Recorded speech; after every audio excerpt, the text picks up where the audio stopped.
Olá, pessoal! Estamos aqui novamente com o nosso conteúdo de uma área do conhecimento que nós não estávamos trabalhando ainda, que é a história, né? Nós não estávamos trabalhando nesse formato, né, de atividades não presenciais. Agora nós começamos a trabalhar essa área do conhecimento também, né? Então, nós vamos começar na nossa matéria de história, né, com o conteúdo A África, o berço da humanidade. Então, livro de história, quarto ano, que é aquele livro integrado, né, de atividades integradas.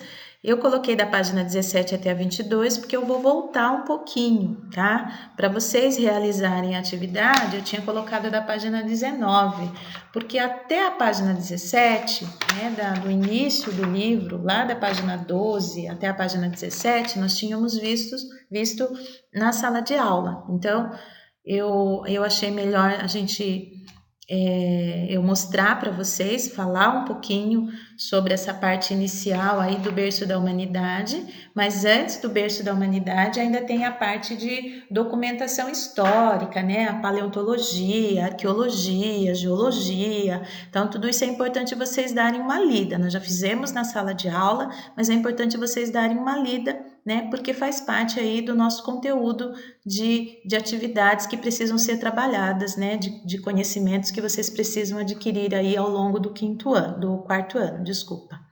Então, lá na página 17, né, a gente vai ver que a África é considerada o berço da humanidade. E nós vamos entender por que a África é considerada o berço da humanidade. Então, a África é o continente onde foram encontrados os mais antigos restos de ossos humanos. Por esta razão, é conhecida como o berço da humanidade. Como a história se baseia em vestígios deixados pelo homem, a história está em constante mudança, pois todas as vezes que são encontradas novas evidências, novas hipóteses são criadas. E aí tem algumas perguntinhas que estão aí na página 17. A primeira pergunta é: como os cientistas concluíram que o ser humano surgiu na África? Porque lá foram encontrados os mais antigos restos de ossos humanos. A segunda questão diz assim: por que a história da evolução do ser humano pode mudar ao longo do tempo? Porque as teorias vão sendo modificadas com base nas novas descobertas que podem vir a acontecer, tá? Então, a história da evolução do ser humano é uma teoria. Por que é uma teoria? Porque ninguém sabe ao certo, né, como é que iniciou-se a história do homem, né? Tem-se essa teoria da evolução, mas existem outras teorias também sobre o início, né, da história humana. Então, por que é que isso pode mudar? Isso pode mudar porque as teorias elas são baseadas, né, em fatos, em descobertas, em vestígios, investigação. E o homem não para, né, de investigar, de procurar evidências, né? Então, por essa razão, se alguma evidência diferente é encontrada, né, os cientistas que trabalham nesta área, eles vão fazer as pesquisas e aí vão criar suas teorias, né, criar as suas hipóteses para fazer a mudança das teorias, tá? Então, é por isso que não é uma coisa assim que a gente diz é isso e pronto. Tudo isso está em constante movimento, como tudo na vida da gente.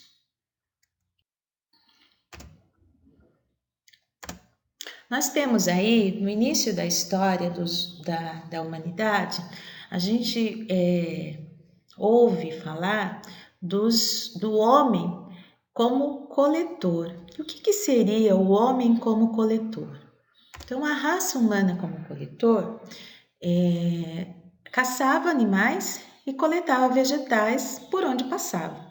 Então, não se fixava em lugares, né? Em lugar nenhum. Então, aonde tinha alimento, aonde tinha animais, aonde tinha vegetais, né? Frutinhas, coisas que vegetais com que o ser humano pudesse, né? Usar como alimentação, eles paravam, né? E ficavam ali durante algum tempo, e aí acabou a alimentação daquele local, eles mudavam de lugar. Então, esse sistema de vida a gente chama de nomadismo. Então, nessa época, os coletores eles eram nômades, né? Então, o nomadismo foi o primeiro modo de vida da humanidade. Em seguida, surgiram os agricultores, né?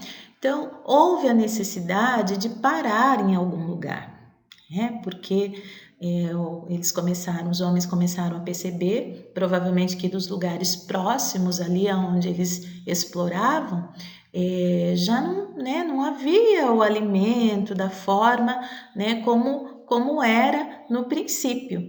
E aí o homem sente a necessidade de se fixar, né, plantar o seu próprio alimento, fazer a criação do seu alimento e para poder sobreviver. E aí surgem os agricultores. Com os agricultores surgem as primeiras aldeias.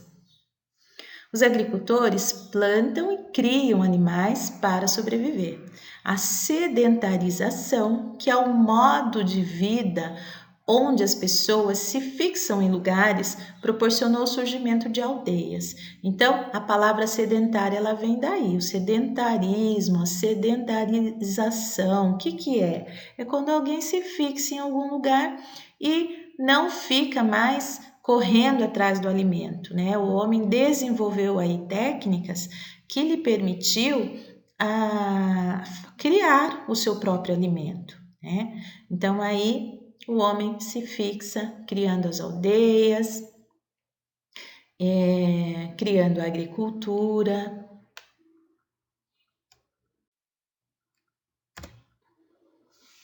Nomadismo no século XXI.